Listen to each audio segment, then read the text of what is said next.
नमस्कार मंडळी, तुही रे माझा मितवा या मालिकेच्या आजच्या पुढील भागात आपल्याला असं पाहायला मिळालं. आता राकेश इंदोरी जिलेबीकड म्हणजेच ईश्वरीकडे आलेला असतो आणि ईश्वरीला म्हणतो, काय ग, तुझ्यासाठी हे सगळं मला करावं लागलं बघ, तुझ्यामुळे ह्या सगळ्यांचा जीव मला घ्यावा लागलाय, पण आता नाही, आता तो क्षण आलाय, आता जे मला हवंय ते मी तुझ्यासोबत करणार आहे.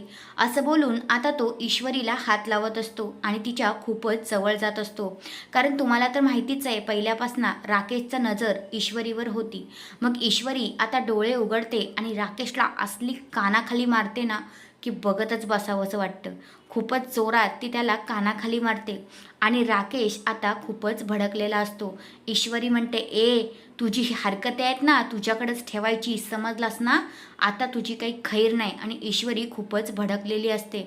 आणि मग आता घरामध्ये पोलीस वगैरे आलेले असतात आणि आता जो राकेश आहे तो हुशारी करतो आणि पोलिसांनाच बाजूला सारतो आणि ईश्वरीला पकडतो आणि त्यांच्या हातातली बंदूक घेतो आणि ईश्वरीवर उगारतो आणि सगळ्यांना म्हणतो, पुढे आलात तर हिला मी मारून टाकेल.